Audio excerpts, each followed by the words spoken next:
miarabana ny tokatrano manaraka ny météo indrindra ny vaovao tselatra mahakasika an'ity rivodoza Fredy ity raha ny sary hitantsika amin'ny zanabolana zao any atsimo andrefa ny Toliara aloha zany ny misy ny ivony zany hoe any an-dranomasina raha ny vinavina ihany koa nefa dia tsy miditra tanety aloha zany ny ivon'ity rivodoza ity na zany zany ny rivotra sy ny orana kosa dia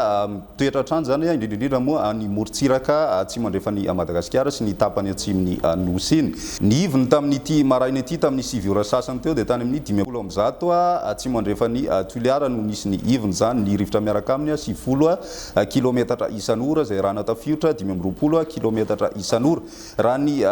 diamètre na ny sava ivonyity rivodoza ity dia mahatratra any amin'ny 300 kilometatra fa saika any an-dranomasina zany no hitantsika an'izay rivotra maherin'ny 70 kilometatra isan'ora izay raha ny fikisakany kosa dia mikisaka mianatsimo andrefana izy ity ary mahafaka hatrany amin'ny 3 kilometatra isan'ora zany hoe mikisaka miadana hatrany aloha zany izy na zany zany efa hitantsika taratra amin'izay fa manalavitra ny morontsiraka izy mbola mipetraka hatrany nefa ny fampitandremana na ny filazana loza mahakasika an'ity rivodoza ity ka filazana miloko mena na loza mitatao any distrika ny Morombe Toliara voalohany sy faharoa ary ny any Betioky ary filazana miloko mavo na manambana kosa ho any Ankazoabo Sakara ny any Benenitra sy ny any Ampaniany zany toetratrano koa na manankely ny filazana miloko maitso na fanairana ho any Menabe sy Beroro ny orana ihany koa dia mbola mikiza tanteraka aloha zany amin'ny tapany atsimo andrefan'ny Madagasikara zany hoe aty anatinaty tany mbola miaina an'izay rotsakorana izay eo ihany koa ho any faritry melaka iny dia miaina an'izay orana izay ihany koa ka